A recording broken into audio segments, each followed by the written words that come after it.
Bonsoir, chers tous. Bonsoir à vous, en tout cas, merci. Je dit que vous êtes très nombreux à suivre cette vidéo. Alingi, de Stéphane, j'allais journaliste et bata pouvoir. À cette vidéo, moi, batindelinga, aza koloba que naïba ke ba service balandanga, naïba ke foba kanganga, naïba que Nasimbi Etienne Tshisekedi, alobi que Etienne Tshisekedi azaki na rébellion, alors na weko saka na muto akufate. Mais depuis quand bino bokoma ko respecter ba mikolo, depuis quand bokoma ko respecter ba kufa, depuis quand bokoma ko respecter honneur ya bato. Bino bat bofinga ka ba papa baninga, bofinga ka ba mama baninga. Bolobaka na ba makambo yo boyebi bien que mingi pe bolobaka eza lokuta.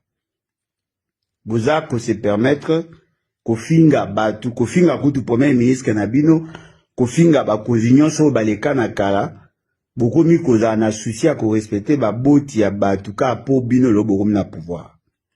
Bokomi kolakisa batu ke bino nde bokomi ba patriote. Bokomo sutukela ki patriotisme na ki mukolo. Mais vous avez fait des déclarations, vous avez dit des choses. Tant que vous avez linga, kolakisana batu ke yo linga Etienne Tshisekedi et tout ça. La grande question, tant que vous avez kana mama Agathe, obandaka kolinga Etienne Tshisekedi ango tote. Tant que obandaki kosala makamna batu ya Kabila. Obandaka kolinga Félix Tshisekedi ango to Etienne Tshisekedi ango to obandi kolinga ye na kimukolo. Yebabo. Nga, na banga binote, seule chose na banga ya mibeko. Bouti ko ça la procès moko contre Kabila.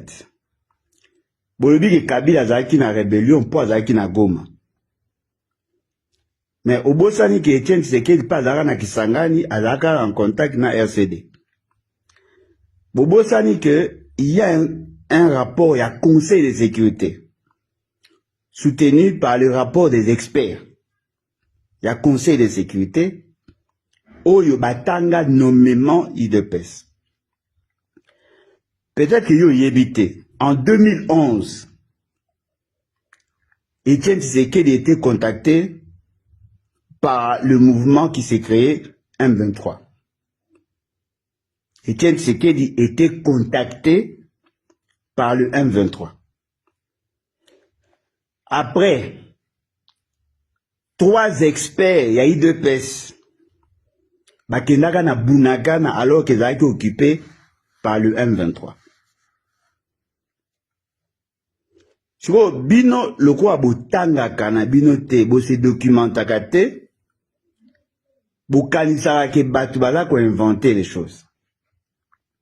Moi je vous parle d'un rapport, il y a des experts, il y a conseil de sécurité.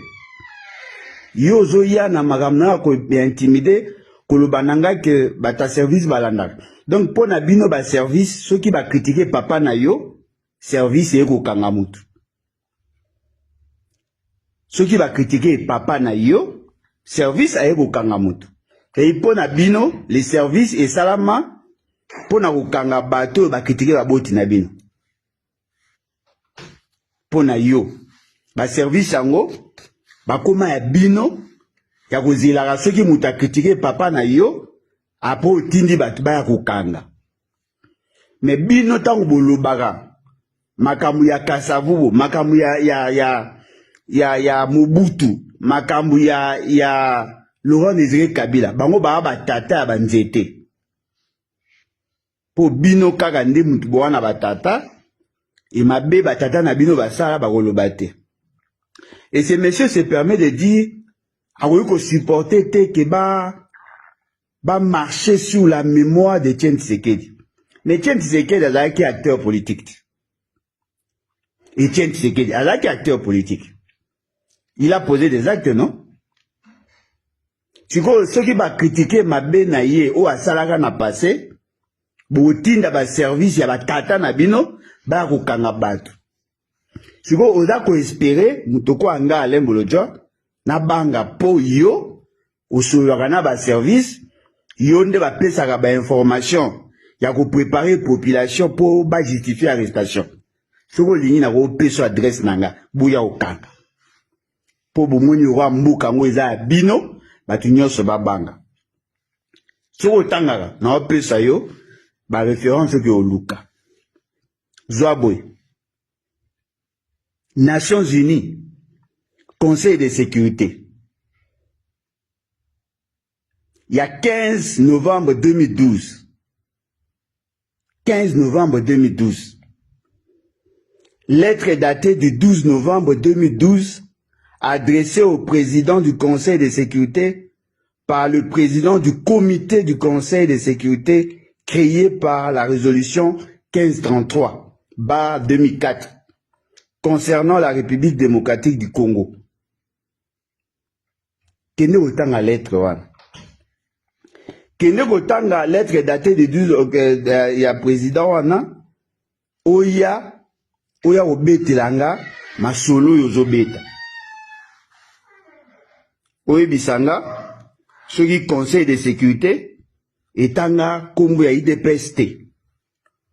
Oya koye bisanga ce qui les Nations Unies a cité nommément IDPST parmi bateaux bazaki en connivence avec les M23. Botika Bagé na binoa. Le point 7, Balobiboy, tentative du M23 d'ouvrir un front dans l'ouest de la République démocratique du Congo. Sous point 90. Le M23 s'est employé à ouvrir un front dans l'ouest de la RDC.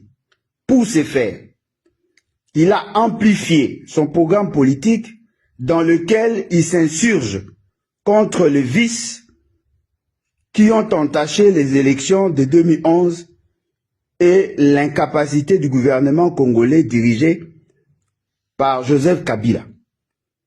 Il a pu ainsi toucher l'opposition congolaise et forger de nouvelles alliances. 3 membres du M23 ainsi que des agents de renseignement interrogés par le groupe ont indiqué que le M23 avait établi des contacts avec l'Union pour la démocratie et le progrès social IDPS. Le Conseil de sécurité. Et ça, les rapports naïe. Et lobby que M23 a qui en connivence, en contact avec IDPS, Yozol Balangate. Ada papa Baninga, ou lekisi, il faut pas kanayo. Ou sakana, na un grand esprit, le quoi est une sécurité. Oh. Botika va mort bajeko.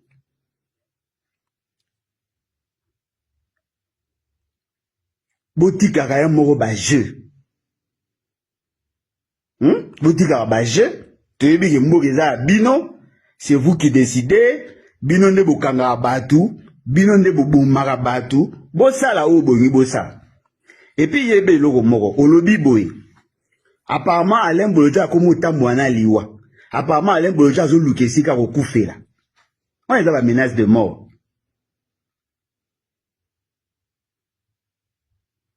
Moi ba vidéo na yo wana.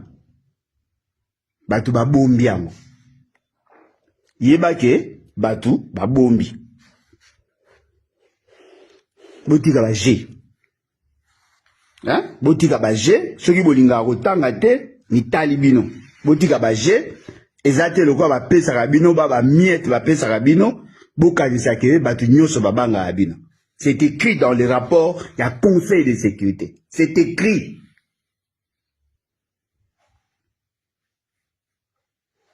C'est écrit dans le rapport, il y a conseil de sécurité, IDPS était en contact avec le M23. C'est écrit.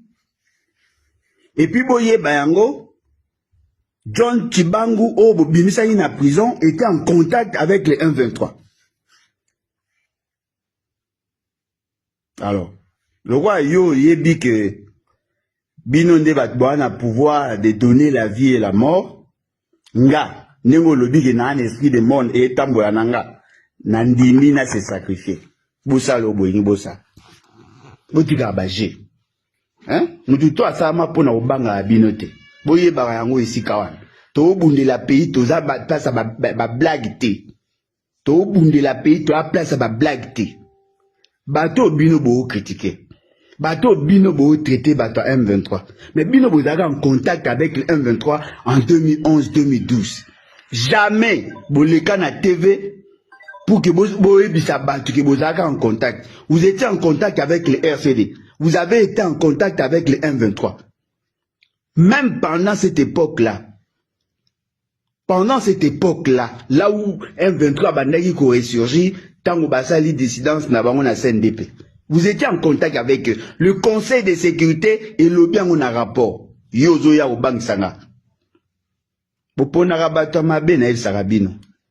Ngana mutu boya ko menacer boya ko sakana batute yebisa bato balandaka yo yebisa bato batindaka yo soki boana posa adresse nanga na opesa bino aventurier